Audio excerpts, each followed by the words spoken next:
Hello नमस्कार साथियों। आज हम पढ़ने वाले हैं इतिहास को हम आगे बढ़ा रहे हैं। हमने सबसे पहले पुर्तगाली कंपनियों का आगमन पढ़ा था, उसके बाद हमने अंग्रेज पढ़े थे, उससे पहले डच पढ़ा था। आज हम पढ़ने वाले हैं फ्रांसीसी के बारे में। अगर आपके एग्जाम में इतिहास आता है तो ये क्लास बहुत ही इंपॉर्टेंट होने वाली है आपके लिए। आज आपको पता लगेगा कि मुट्ठी भर अंग्रेजों ने कैसे भारत को गुलाम बनाया और चरण पर बने रहे। और हम ये फैक्ट लिखे हुए हैं पीछे, ये बहुत ही कम फैक्ट लिखा है। मैं ज़्यादा से ज़्यादा आपको एक्सप्लेन करूँगा। इसका जो नोट्स होगा वो टेलीग्राम ग्रुप पे मिल जाएगा या टेलीग्राम चैनल पर मिल जाएगा। टेलीग्राम चैनल का नाम है ओनली स्टेटपिशियस। जब आप सर्च करोगे तो टेलीग्राम आपको मिल जाएगा, वहाँ से इसके नोट्स आपको मिल जाएंगे। जो चैप्टर मैं कराता हूँ उसका नोट्स प्रत्येक चैप्टर का टेलीग्राम चैनल पर मिलता है, आप वहाँ से नोट्स ले सकते हैं। यहाँ पर केवल आपको बहुत ही अच्छे से समझना है कि ऐसा क्या हुआ था, फ्रांसीसी कंपनी ने कैसे व्यापार किया और क्या लड़ाई थी, कर्नाटक के युद्ध क्या हुआ और ये बॉन्डिवास का युद्ध कैसे था, बेदरा का युद्ध क्या था, ये बहुत ही डिटेल से हम जानेंगे। तो आज हम स्टार्ट करते हैं फ्रांसीसियों के बारे में। देखो, फ्रांसीसी और इंडिया के बीच में व्यापार करने आए थे फ्रांसीसी इंडिया में। और फ्रांसीसियों का और अंग्रेजों के साथ पहले से ही संघर्ष चलता था। जैसे आपने देखा होगा मैपिंग में, जहाँ पर इंग्लैंड है और फ्रांस के बीच में इंग्लिश चैनल का ही अंतर है, छोटा सा समुद्री भाग है, उसके पार क्या हमारा इंग्लैंड है। तो उन दोनों देशों में पहले से ही संघर्ष चल रहा था। जब पता लगा था कि अंग्रेजों को इतना ज़्यादा मुनाफा हो रहा है तो उसका पड़ोसी देश भी आएगा, तो फ्रांस ने सोचा चलो हम भी इंडिया जाके देखते हैं, हम भी व्यापार करेंगे। तो फ्रांस से कंपनी आई इंडिया, लेकिन जो फ्रांस की कंपनी थी ये सरकारी कंपनी थी और बाकी जितनी भी कंपनियां भारत में आई थी लगभग 5, जैसे पुर्तगाल, डच, अंग्रेज, डेनिश, फ्रांसीसी, सभी 5 कंपनियों में से 4 कंपनियां प्राइवेट थी और ये सरकारी कंपनी थी। ये जब भारत आई तो भारत आने के बाद इसने क्या किया, जहाँ जहाँ अंग्रेजों ने अपनी फैक्ट्रियाँ खोली वहीं वहीं इसने खोलने की कोशिश की थी। समझ रहे हैं आप, उनके कॉन्फिडेंट देख रहे हैं। जहाँ से सूरत में अंग्रेजों ने पहली फैक्ट्री खोली थी तो इन्होंने सूरत में खोली, फिर अंग्रेजों ने मछलीपट्टनम में खोली थी तो इन्होंने भी कहाँ खोली थी, मछलीपट्टनम में खोली थी। तो इसी प्रकार से उनके कदम कदम पर, यानी जहाँ कदम अंग्रेज रखते थे वहीं ये रखते थे। और इन्हें लड़ाई का बहुत शौक था, फ्रांसीसियों को सोचते थे कब लड़ाई हो हमारी। ऐसा ही चलता रहा, कहानी हम सुनते रहेंगे। तो बात करते हैं फ्रांसीसी कंपनियों के बारे में। फ्रांसीसी कंपनी के बारे में, यूरोप में फ्रांसीसी कंपनी का स्थापना 1664 ईस्वी में हुई थी। और फ्रांस का गवर्नर, फ्रांस का जो राजा होता था या राजा था, उसका नाम था लुई 14वां और वहां का मंत्री था कोवार्ड। क्या नाम था, कोलवर्ड भी बोलते हैं, कोलवर्ड वहां का मंत्री था। और सबसे पहले क्या किया इन्होंने, सूरत पर आए थे। सूरत पर, जैसे अंग्रेजों की पहली फैक्ट्री कहाँ थी, सूरत पे थी, तो इन्होंने भी अपनी पहली फैक्ट्री सूरत में स्थापित की थी। अंग्रेजों की दूसरी फैक्ट्री मछलीपट्टनम में थी, मैंने आपको बताया था 1611 ईस्वी में बनाई थी, अस्थायी फैक्ट्री थी। इन्होंने भी अपनी दूसरी फैक्ट्री मछलीपट्टनम में स्टार्ट की, ताकि जैसे जैसे अंग्रेजों की जो सेना विशाल हो रही थी, कारण क्या था, इनकम ज़्यादा आ रही थी, प्रॉफिट ज़्यादा हो रहा था, तो इन्हें भी लग रहा था जहाँ जहाँ इनकी कंपनी है वहीं वहीं अपनी कंपनी खोलें। तो फ्रांसीसियों ने वहीं वहीं अपनी कंपनियां खोली। लेकिन हुआ क्या था, आपने सुना होगा कि कर्नाटक के युद्ध हुए हैं। कर्नाटक का युद्ध के नाम से, कर्नाटक युद्ध के नाम से उसे जानते हैं क्योंकि कर्नाटक में हुआ था। हुए 2 कंपनियों के बीच में ये 2 युद्ध हुए थे, एक फ्रांसीसी कंपनी थी और एक ब्रिटिश कंपनी थी। हालांकि कंपनियों का जो संघर्ष था वो कर्नाटक में हुआ था, इसलिए इसे कर्नाटक युद्ध के बारे में जानते हैं। क्यों हुआ, क्या कारण था, तो उसके बारे में हम जानते हैं। देखिए, कर्नाटक का जो पहला युद्ध था, यहाँ पे थोड़ा देख लेते हैं। ये सूरत में इन्होंने पहली फैक्ट्री खोली थी, उसके बाद में मछलीपट्टनम में इन्होंने दूसरी फैक्ट्री खोली थी, पौंडीचेरी में इन्होंने तीसरी फैक्ट्री खोली थी। और पौंडीचेरी का संस्थापक है मार्टिन नामक व्यक्ति ने पौंडीचेरी की स्थापना की, या संस्थापक है। कर्नाटक का प्रथम युद्ध कब हुआ, ये भी डेट आपको याद रखनी है। कर्नाटक का युद्ध 2 वर्ष तक हुआ। अब आप कहोगे कि 2 वर्ष तक युद्ध में ऐसा क्या होता था, 2 वर्ष तक युद्ध चलता रहता था, ऐसा क्या होता था, तो जानेंगे। युद्ध क्या होता था, जैसे हम भारतीयों के बारे में देखो, पानीपत का युद्ध में एक ही दिन में निर्णय ले लिया जाता था, बक्सर का युद्ध एक ही दिन लड़ा था हमने, हम भारतीय एक ही दिन लड़ लेते हैं। लेकिन ये युद्ध 2-2 साल, 4-4 साल, 7-7 साल चलते थे।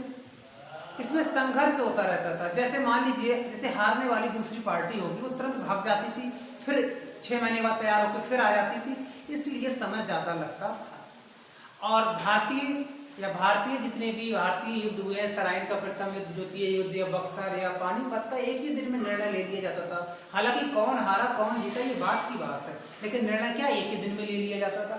ये 2 वर्ष तक युद्ध चला था, कर्नाटक का दूसरा युद्ध। कब 1746 से 1748 के बीच में युद्ध चला था। इसका कारण क्या था? कारण भारत नहीं था, कारण था ऑस्ट्रेलिया या ऑस्ट्रिया यूरोप का एक देश है। वहां पर राजा बनने को था, यानी वहां पर राजा के लिए ये संघर्ष हुआ था।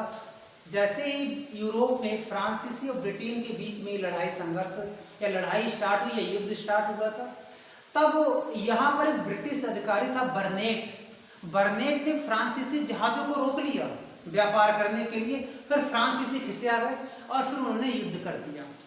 तब कर्नाटक का प्रथम युद्ध हुआ। और युद्ध जैसे फ्रांसीसी आगे बढ़े तो उन्होंने मद्रास, जो अंग्रेजों के कब्जे में था, मद्रास को ही छीन लिया। मद्रास को जब छीन लिया तो मद्रास को छीन लिया, और छीनने के बाद वहाँ का जो संस्थापक था, यानी कर्नाटक के क्षेत्र में मद्रास आता था, तो कर्नाटक का नवाब था अनवरुद्दीन। तो अनवरुद्दीन ने कहा, हमारा मद्रास हमने अंग्रेजों को लीज पर दिया, इसका मतलब ये कतई नहीं है कि फ्रांसीसी इसको छीन ले, यानी कब्जा कर ले। तो पेरिस, यानी बोल सकते यूरोप में एक संधि हुई जिसका नाम है एक्स-ला-सापिल या सापल की संधि, यूरोप में हुई थी।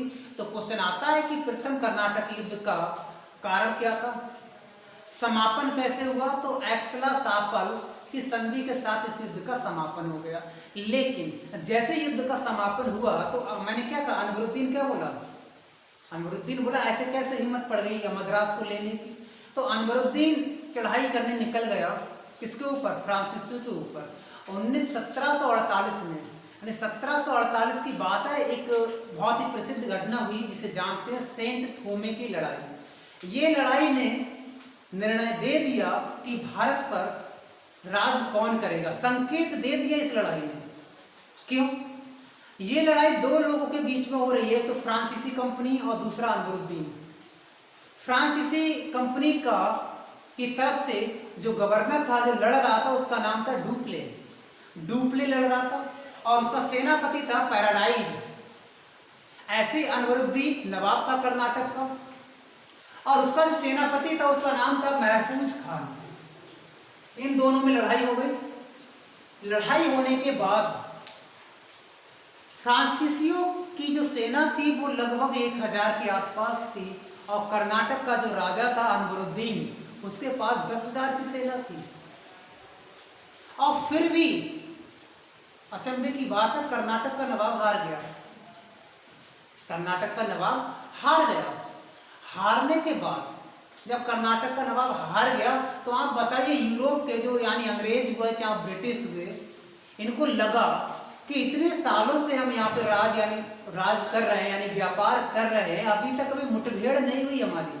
हमें डर लगता था इनकी बड़ी बड़ी सेनाएं देखकर, लेकिन हमारी छोटी सी सेना ने इनकी सेना को हरा दिया। इसका मतलब क्या है? हमें थोड़ी और पावरफुल आया, यानी शक्ति का एहसास हुआ कि हमारे पास भी पावर ज़्यादा है, यानी हम जीत सकते हैं।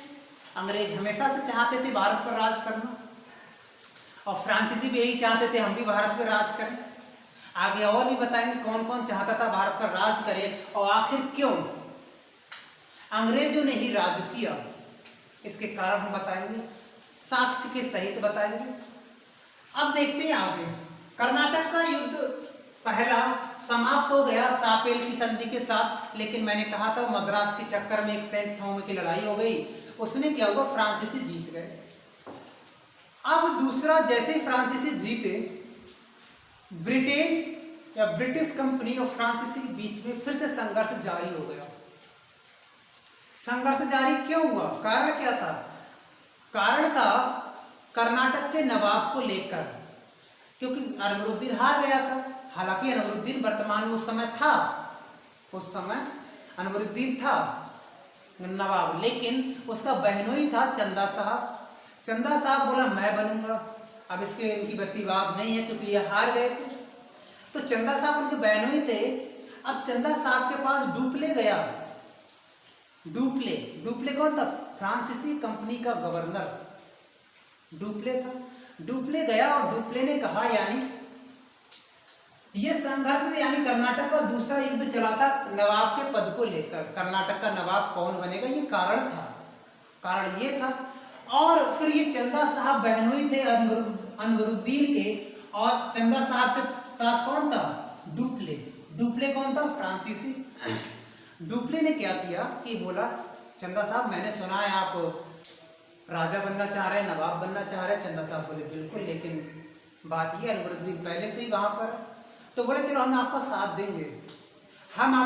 देंगे और आपको हम नवाब बनाएंगे, लेकिन हमें बदले में आप थोड़ा बहुत प्रॉफिट दे देना, थोड़ा बहुत व्यापार की अनुमति ज़्यादा दे देना, क्षेत्र ज़्यादा दे देना। बोले ठीक है। जैसे ही पता लगी ब्रिटिश कंपनी वाले लोगों को, तो अनवरुद्दीन के पास पहुंचा था क्लाइव। ब्रिटिश गवर्नर था क्लाइव पहुंचा, चालाक लोमड़ी के नाम से जाना जाता है क्लाइव पहुंचा अनवरुद्दीन के पास में। बोला अनवरुद्दीन ऐसी बात है, मैं आपके साथ बहुत ही बड़ा विश्वासघात हो रहा है। जो चंदा साहब के साथ डुप्ले मिलकर आपके साथ आक्रमण करना चाह रहा है, आपको हराना चाह रहा है। अब क्या किया जाए? अनवरुद्दीन ने कहा चलो ठीक है, हम आपके साथ मिल जा रहे हैं। अंग्रेजों ने कहा कि थोड़ा बहुत हमें फायदा दे देना। उन्हें क्या चाहिए? थोड़ा बहुत फायदा चाहिए, तो हम मिल गए। ऐसे हैदराबाद में संघर्ष चल रहा था पद को लेकर। निजाम, हैदराबाद में निजाम कहलाते थे, निजाम को लेकर संघर्ष चल रहा था। और मुजफ्फर जंग के साथ मिल गया डुप्ले, और नासिर जंग के साथ मिल गया क्लाइव। यानी यहाँ पे भी दो पक्ष हो गए। अब इनके बीच में एक युद्ध होता है जिसे बोलते हैं अंबर का युद्ध। क्या बोलते हैं? अंबर का युद्ध कब होता है? 1749 ईस्वी में, यानी स्टार्टिंग में हो रहा है अंबर का युद्ध 1749 ईस्वी में। अंबर का युद्ध किन किन के बीच में हो रहा है? यानी दो पक्ष हो गए। ध्यान से देखना, दो पक्ष कैसे हो गए। एक तो पक्ष ये हो गया डुप्ले वाला, और एक पक्ष ये हो गया।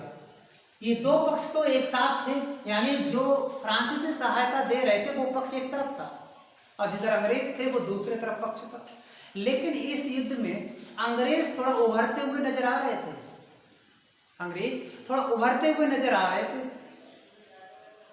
उभरते हुए जब नजर आ रहे थे, अब इस युद्ध में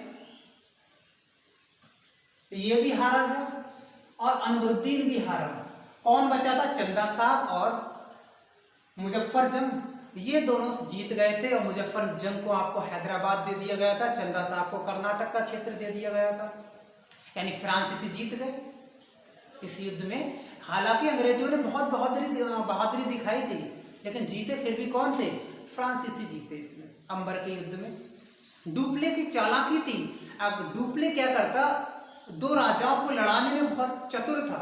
इसकी नीति कुछ ऐसी थी कि राजाओं को लड़ा के अपना काम निकलवा लेता। अब फिर क्या हुआ? अंग्रेजों को लगा अब डुप्ले अगर जब तक भारत में रहेगा तब तक हम कोई युद्ध नहीं जीत सकते। अब आपको पता है सरकारी कंपनी होती है और एक प्राइवेट कंपनी होती है। अब आप बताइए, गवर्नमेंट अगर जॉब आप अधिकारी हो, कोई आपने बहुत ईमानदारी से काम किया तो आपका प्रमोशन होता है या क्या होता है? प्रमोशन होता है या तबादला होता है। तो आप कहोगे सरकारी कंपनी, जो सरकारी बोलते हैं, जो हम गवर्नमेंट जॉब करते हैं उसमें अधिकतर क्या होता है? तबादला हो जाता है, ईमानदारी से काम करें। और प्राइवेट जॉब में हम बहुत ही ईमानदारी से बहुत अच्छे से काम करें तो उसमें क्या है? प्रमोशन होता है। तो वही हुआ कि डुप्ले कहाँ का था? फ्रांस का था। और फ्रांस में अंग्रेजों ने, फ्रांस में जो मंत्रिमंडल था वहाँ अंग्रेजों ने कुछ पैसे वैसे खिलाए और वहाँ पे कहा कि डुप्ले को बुला लिया जाए। और यही हुआ, डुप्ले को फ्रांसीसी कंपनी ने बुला लिया अपने देश। और जैसे ही डुप्ले गया और नया व्यक्ति आया लाली, काउंट डी लाली नाम का एक गवर्नर बन के आया, और जैसे ही अपने पद पर खड़ा हुआ वैसे ही युद्ध हो गया। कैसे हुआ है जानते हैं। यानी दूसरा युद्ध का कारण था नवाब का पद, चंदा साहब डुप्ले की तरफ थे, अनवरुद्दीन किलाइव की तरफ था। तो ये सब आपको नोट्स में मिल जाएगा, आपको केवल कहानी के तौर पर समझना है। नोट्स ऐसा दिया जाएगा कि आप किसी भी एग्जाम, कोई भी एग्जाम का प्रीवियस ईयर क्वेश्चन आप निकाल के देखना, सारा हल हो जाएगा, कोई भी एक भी प्रश्न आपका नहीं छूटेगा। ये मैं यहाँ पे सिखाऊंगा कि कैसे करके नहीं सीखेगा। कॉन्सेप्ट जब आप सीखोगे तो फैक्ट अपने आप ही याद हो जाएंगे।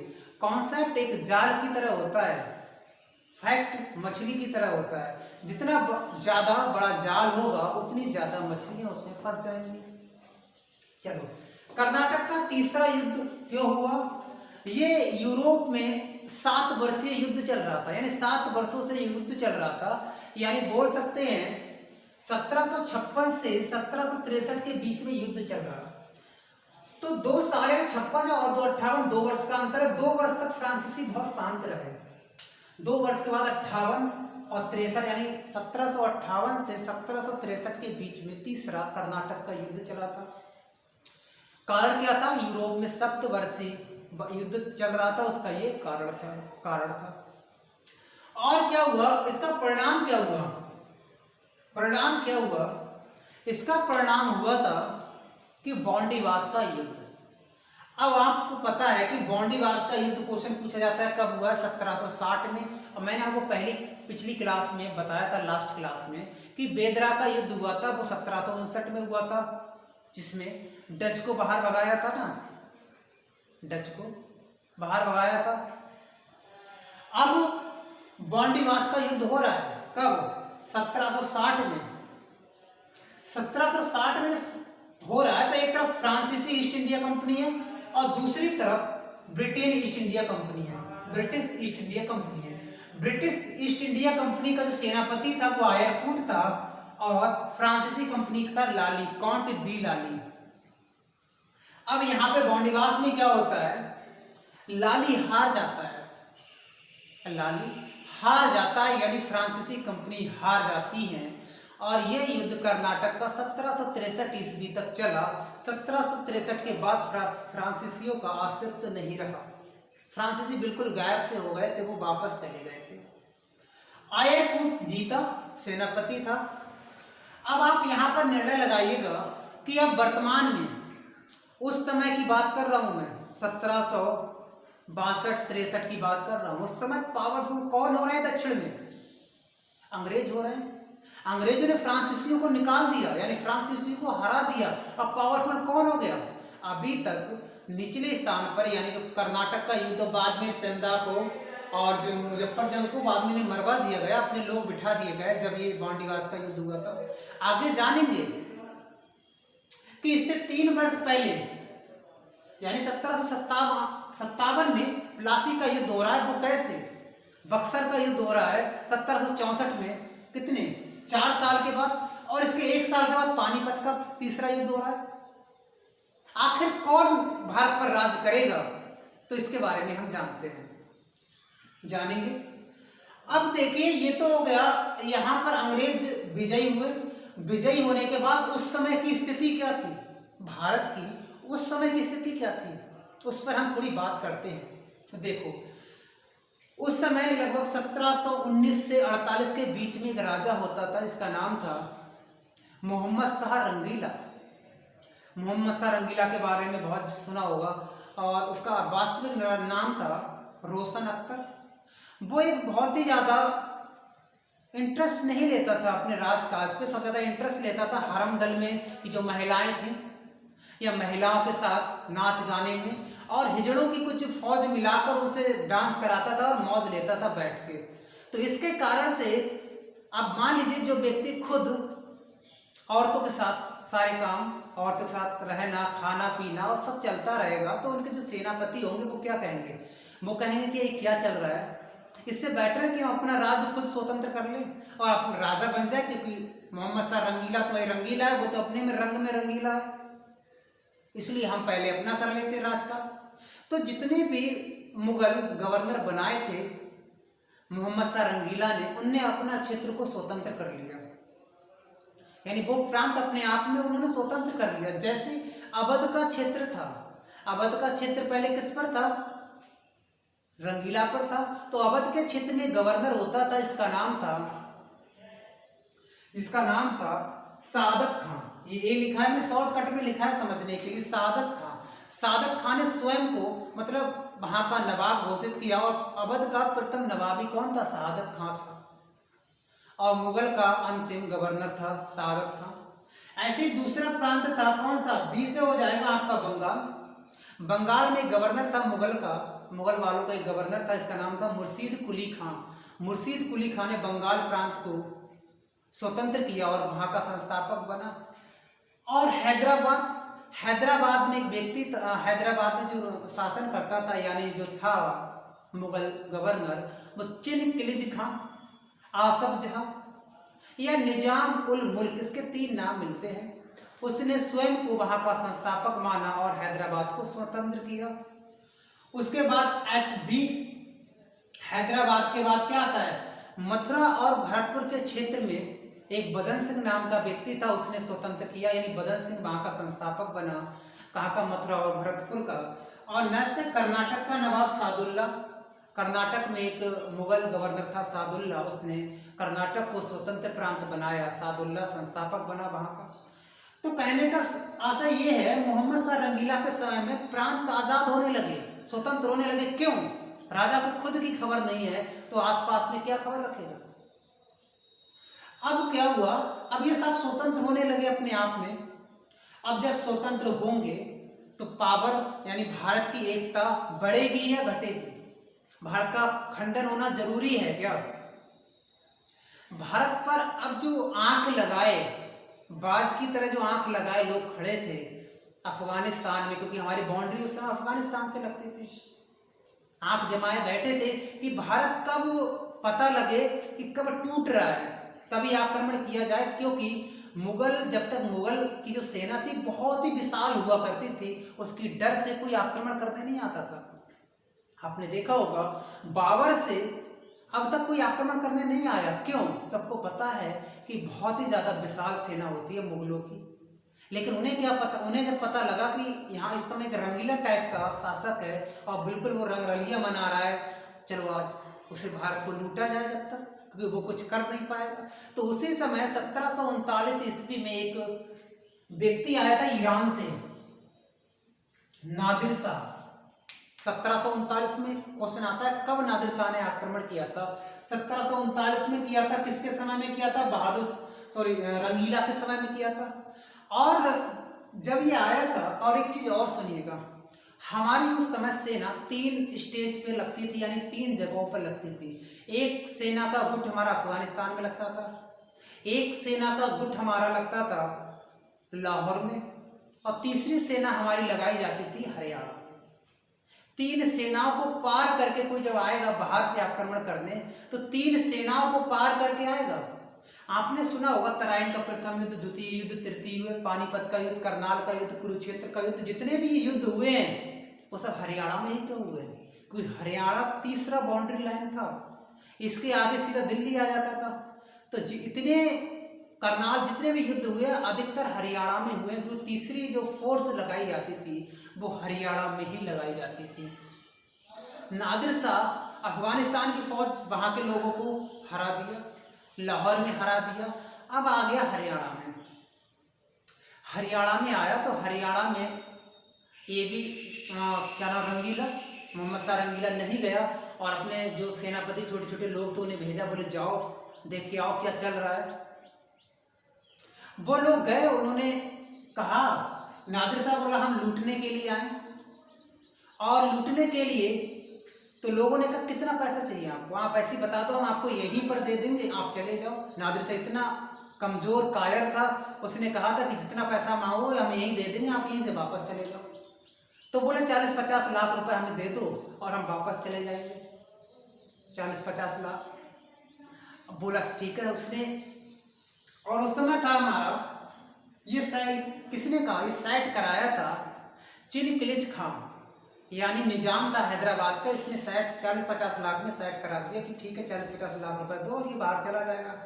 अब ये दरबार में गया और रंगीला से कहा भाई वो तो बहुत कम पैसों में मान गया, 40-50 लाख में ही मान गया। तो रंगीला बहुत खुश हो गया, बोले क्या बात है, इतनी बड़ी बला टल जाएगी।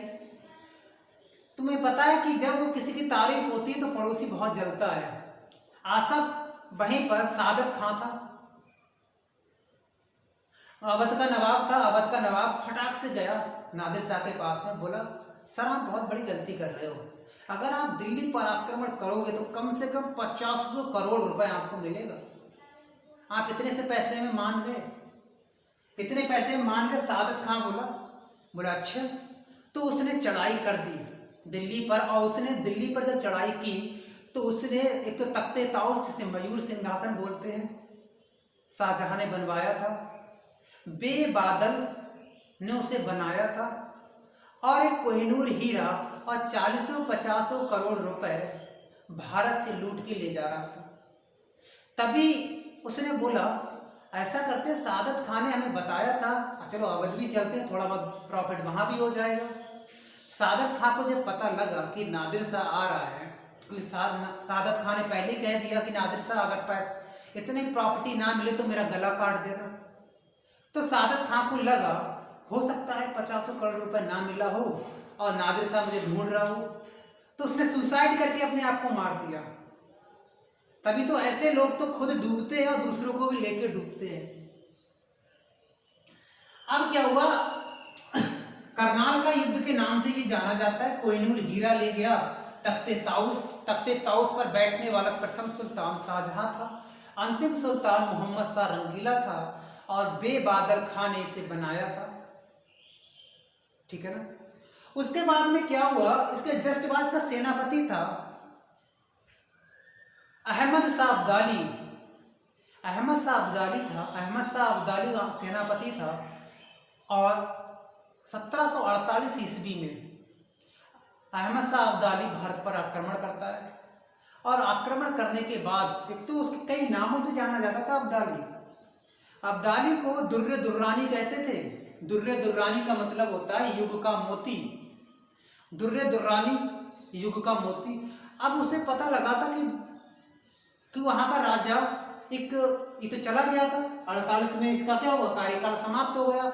इसके बाद इसका एक बेटा था, एक बोल सकते हैं इसका बेटा था अहमद शाह इसका बेटा था, और एक उधम सिंह इसकी माँ थी। उधम सिंह एक नर्तकी थी, यानी डांस करने वाली थी, और डांस करने वाली औरत से उसने क्या किया, संबंध बनाया, और वहीं से क्या अहमद शाह का जन्म हुआ। तो अहमद शाह को बिठाला गया गद्दी पर। अहमद शाह के समय में भी अब्दाली का आक्रमण होता है। अब्दाली को दुर्रे दुर्रानी युग का मोती कहते हैं, और जहांगीर बोलते आलमगीर के द्वितीय के समय भी हुआ था। यानी जितने भी मुगल काल हुए हैं उस सबके समय में लगभग में अब्दाली का आक्रमण होता है। और अहमद शाह ने एक हिजड़ा था, इसका नाम था जावेद खान। मैंने बताया था रंगीला हिजड़ों को इकट्ठा करके मौज मस्ती लिया करता था, तो ऐसे ही अहमद शाह ने एक जावेद खान हिजड़ा था, उसको किसकी उपाधि दी थी, नवाब बहादुर की उपाधि दी थी। अब आप समझिएगा, यहाँ पर थोड़ा सा मैं इसको स्क्रीन कर रहा हूँ, स्क्रीनशॉट ले लीजिएगा। हालांकि नोट्स आपको दे दिया जाएगा टेलीग्राम चैनल पर। मैं एक चीज समझाना चाहता हूँ आपको, समझिएगा ध्यान से।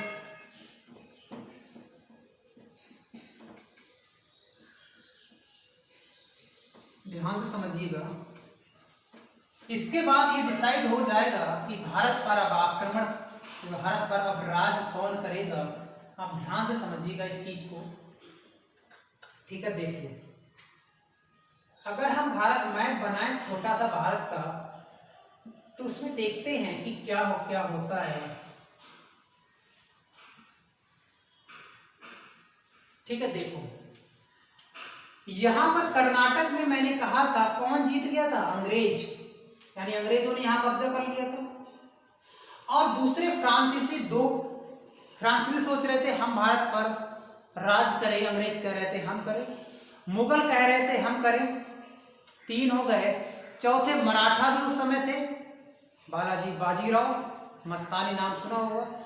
वो कह रहे थे कि भारत पर हम शासन करें, और एक व्यक्ति इधर से चला आ रहा था, उसका नाम था अब्दाली। अब्दाली क्या हुआ, अफगानिस्तान से गुलाम बनाते हुए चला आ रहा था।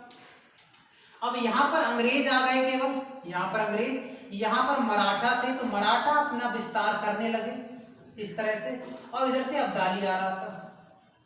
अब आप पता है कि अब्दाली और मराठों के बीच में युद्ध होना निश्चित है, क्योंकि मराठा भी अपना क्षेत्र बढ़ा रहे थे और उधर से अब्दाली आ रहा था। फ्रांसीसी पहले ही निकल गए थे। मुगलों की स्थिति इतनी खराब हो गई थी कि मुगल बिल्कुल विलुप्त होते जा रहे थे, एक से एक कायर शासक बन रहा था। तो मुगल भी निकल गया, फ्रांसीसी भी निकल गया, कौन बचे? अंग्रेज, मराठा और अब्दाली। अब्दाली सोच रहा था मैं भी यहाँ पे राज करूं, तो ये दोनों यहाँ पर भिड़ गए पानीपत में। इधर मराठा आ गए, इधर से अब्दाली आ गया।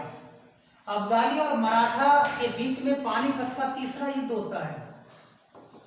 पानीपत का तीसरा युद्ध होता है, और पानीपत का तीसरे युद्ध में अब्दाली जीतता है। कारण क्या है? क्योंकि मैं बताऊंगा अगली क्लास में कि सदाशिवराव मराठा सेनापति थे, और मराठा अपनी औरतों बच्चों को लेकर गए थे युद्ध करने। एक तो ये कारण था हारने का, और इस युद्ध में इतनी बुरी हार हुई कि प्रत्येक मराठा के घर से एक एक दो दो लाशें निकली। इसका कारण भारत के जो मुस्लिम शासक है उनके लिए भी जाता है, क्योंकि भारत में जो मुस्लिम शासक थे वो अब्दाली के साथ मिल गए थे, और अब्दाली के साथ जब मिल गए थे तो अब्दाली की पावर बढ़ गई थी। जब अब्दाली की पावर बढ़ गई थी तो इनका हारना निश्चित था।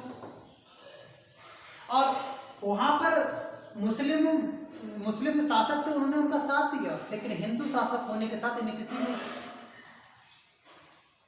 किसी ने इसको इनको बोल सकते साथ नहीं दिया। अब आप बताइएगा, इन दोनों का युद्ध हुआ। अब मराठा तो हार गए, अब बचे कौन? अंग्रेज और अब्दाली बचा है। अब्दाली 1763 ईस्वी में कुछ काम से बाहर जाता है अपने यहाँ पर, तो कौन बचा भारत पर? अंग्रेज। कौन बचे? अंग्रेज बचे। और अंग्रेज 1764 ईस्वी में बक्सर के युद्ध में भारत को अपने अधीन कर लेते हैं। अंग्रेज कहते हैं भारत एक नाजायज जागीर की तरह था, कोई संभालने वाला ही नहीं था, तो हमने उसे संभाला। यहाँ कोई राज करने वाला ही नहीं था। क्यों? फ्रांसीसी भाग गए, मराठा हार गए, अब्दाली चला गया, अब मुगल बेकार हो गए। इसलिए भारत पर उस समय कोई था ही नहीं जो राज करता, तो अंग्रेजों को ये अपॉर्चुनिटी मिली, अंग्रेजों ने राज किया। इसके जितने सारे क्वेश्चन हैं वो सारे प्रीवियस ईयर के लगाइए आप, और इसकी PDF Telegram channel only state PCS, क्या नाम है? ओनली स्टेट पीसीएस चैनल है, और यही चैनल हमारा यूट्यूब का है। वहाँ पे सर्च करोगे तो वहाँ पर ग्रुप मिलेगा या चैनल मिलेगा, वहीं को ज्वाइन करना। और वहाँ पे जितने सारे नोट्स होंगे, बहुत नोट्स है वहाँ पर, कई एग्जामों के प्रैक्टिस सेट हैं, एनसीईआरटीयाँ हैं, कई सब्जेक्टों के नोट्स वहाँ पर प्रोवाइड कराए गए हैं। और आप जानेंगे कि इनसे जितने ज़्यादा क्वेश्चन आ रहे हैं, चाहे पुर्तगाल जो मैंने आपको पिछली वीडियो कराई थी, फिर आपको अंग्रेज कराए थे, और उसके बाद मैंने आपको आज फ्रांसीसी कराया, और मैंने बताया कि अंग्रेजों ने, मुट्ठी भर अंग्रेजों ने कैसे भारत पर कब्जा किया। अगली क्लास में आगे चलेंगे, आपको ये हिस्ट्री का पूरा सिलेबस कराया जाएगा। ऐसा नहीं कि बीच में आपको एक दो टॉपिक छोड़ दिया जाए, बिल्कुल क्रम से हम चल रहे हैं। आधुनिक भारत हमने स्टार्ट किया था और वहीं से हम क्रम से चल रहे हैं। पहली कंपनी पुर्तगाली हमने कर ली, डच हमने कर ली, उसके बाद अंग्रेज हम कर चुके हैं, उसके बाद डेनिश के बारे में दो चार पॉइंट है, वो नोट्स में आप मेंशन है, वहाँ से कर लेना। अब फ्रांसीसी हमने कर दिया है। इसके बाद देखेंगे कि ब्रिटिश कंपनी का उदय, अंग्रेज शक्तियों का उदय कैसे होता है, ये हम आगे वाली क्लास में देखेंगे। और वीडियो अगर हेल्पफुल लगे तो चैनल को सब्सक्राइब जरूर कीजिएगा, और वीडियो अच्छी लगे तो लाइक। बाकी मिलते हैं अगली क्लास में। जय हिंद, जय भारत।